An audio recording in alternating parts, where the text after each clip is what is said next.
मेरी फैमिली मुझे बोलती थी कि अब क्या आने वाला है, बॉम्बे में रह रहा है, हाउ विल यू सर्वाइव, पैसा कैसे आएगा। दूसरे लोग डिसीजंस ले रहे हैं आपके लिए। कहीं ना कहीं एक्टिंग ने आपको चेंज किया आपका perspective on life? Perspective not really, I think journey तो आपको यही सिखाता है कि पेशेंस बहुत ज़रूरी है। In terms of perspective I think it's made me more sensitive दूसरे लोगों के लिए, क्योंकि when you are playing characters आपको रियली समझना पड़ता है कि वो कैरेक्टर पे क्या बीत रही है, उनके छोटे छोटे nuances.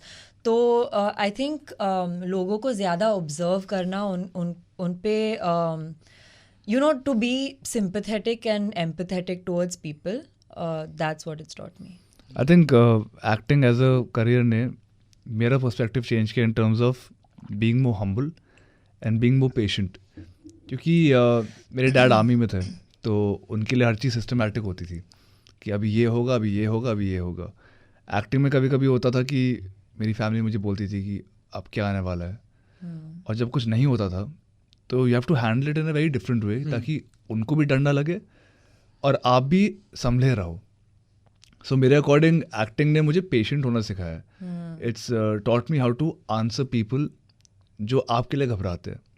And That's so true. जैसे मेरी मॉम काफ़ी टाइम तक 2 साल तक मैं कुछ नहीं कर रहा था, मैं बस ऑडिशन दे रहा था, अपने आप पे काम कर रहा था।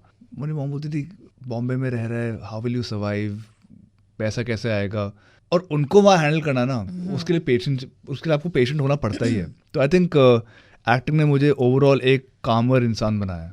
कहीं पे ऐसा मोमेंट है कि आपने गिव अप कर दिया माइंड में, but then you like back? I think there was one phase जब मैं बहुत ऑडिशन कर रही थी। मैंने एक्चुअली 2 साल के लिए नॉन स्टॉप में कुछ ना कुछ क्लास कर रही थी, मॉर्निंग टू नाइट, या तो डांस, या तो डिक्शन, या तो एक्टिंग, कुछ ना कुछ कर रही थी और मैं ऑडिशंस दे रही थी। तो वो बहुत ही फुलफिलिंग था लेकिन एग्जॉस्टिंग था, और ऑडिशंस दे रही थी, कुछ हो नहीं रहा था।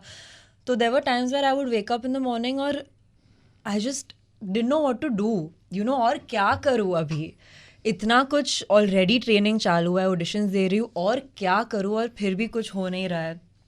तो देयर वर दोज डेज जहाँ पर थोड़ा सा हेल्पलेसनेस फील होता है, क्योंकि आपकी ज़िंदगी टेक्निकली आपके कंट्रोल में है ही नहीं ये फील्ड में।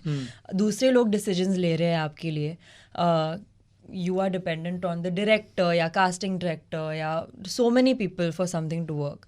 तो वो मोमेंट्स थे जहाँ पे थोड़ा डर लगता था कि क्या होगा कभी कुछ, लेकिन आई थिंक मेरा प्यार ये क्राफ्ट के लिए इतना ज़्यादा है कि मेरे मन में मुझे लगा कि और कोई ऑप्शन नहीं है, this is what I have to do, this is what I want to do. और जब मैं रेडी हूँ आई थिंक आ जाएगा काम करेक्ट वाला। तो डिफ़िकल्ट था, लेकिन I don't think I ever said कि मुझे ये नहीं करना है।